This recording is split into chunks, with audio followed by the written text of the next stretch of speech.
ഞാൻ 3 വർഷത്തിന് മുന്നേ മാനുഫാക്ചർ ചെയ്തിട്ടുള്ള ഒരു ആംപ്ലിഫയറാണ്. മറ്റേ ഇത് നമ്മുടെ ഷോപ്പിൻ്റെ ഇതിൽ തന്നെ കൊടുത്തിട്ടുണ്ട്, ശിവശക്തി ഇലക്ട്രോണിക്സ് എന്ന് പറഞ്ഞിട്ട്. ഇത് നമുക്ക് ഫ്രണ്ടേജ് എല്ലാം നമ്മൾ തന്നെ ചെയ്തതാണ്. ഇതിനകത്ത് നമ്മൾ ഉപയോഗിച്ചിരിക്കുന്നത് ജി സ്റ്റാറിൻ്റെ കിറ്റാണ്. ഒരു 5.1 ഔട്ട്പുട്ട് കിട്ടുന്ന ജി സ്റ്റാറിൻ്റെ കിറ്റാണ്. വിത്ത് DTSI ഡോൾബി എല്ലാം സപ്പോർട്ടാണ്. ഓരോ ഫയൽ നെയിമായിട്ട് നമുക്ക് ഫ്രണ്ട് ഡിസ്പ്ലേയിൽ കാണിക്കും. പിന്നീട് ഇതിനകത്തൊരു ഡിജിറ്റൽ ഇൻപുട്ടായിട്ട് കോആക്സിൽ, ഒപ്റ്റിക്കൽ, HDMI, ARC എല്ലാം അവൈലബിൾ ആണ്. ഇതിപ്പോൾ പിന്നീട് വന്നിട്ടുള്ളത്, ഇപ്പോൾ ഒരു ഇതായിട്ട് കംപ്ലൈൻ്റായിട്ട് വന്നിട്ടുള്ളത് ഈ ഫ്രണ്ട് ഡിസ്പ്ലേയുടെ ഫ്രണ്ട് പാനലിൻ്റെ ഒന്ന് ഇളകി പോയിട്ട് അങ്ങനെ ഇവിടെ ഒന്ന് മെയിൻ്റെനൻസ് ചെയ്യാനായിട്ട് കൊണ്ടുവന്നതാണ്.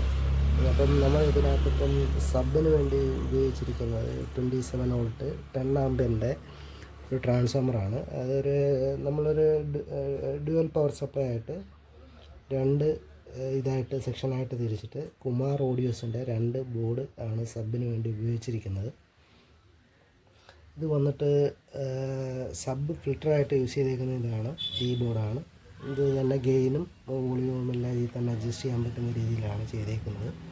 പിന്നീട് നമ്മൾ സൈഡ് ചാനൽ 6 ചാനലിൽ 7294 IC വരുന്ന ബോർഡ് നമ്മൾ തന്നെ ഇവിടെ ഉണ്ടാക്കിയെടുത്ത ബോർഡാണ്.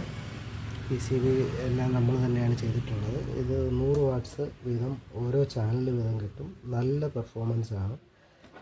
സബും അതേപോലെ തന്നെ നല്ല പെർഫോമൻസാണ്. ഈ സൈഡ് ചാനലിന് വേണ്ടിയിട്ട് ചെയ്തേക്കുന്നത് 27 വോൾട്ടിൻ്റെ മറ്റേ 10 ആമ്പിയർ ട്രാൻസ്ഫോമർ വെച്ചിട്ടാണ് ഔട്ട് എടുത്തേക്കുന്നത്. അതിൻ്റെ ഒരു സബ് ഫിൽറ്ററാണ്.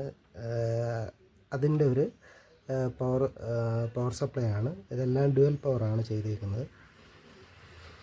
ഇതിനകത്ത് മെറ്റൽ ഡയോഡാണ്, 50 ആംസിൻ്റെ മെറ്റൽ ഡയോഡാണ്, മെറ്റൽ ബ്രിഡ്ജാണ് നമ്മൾ യൂസ് ചെയ്തേക്കുന്നത്.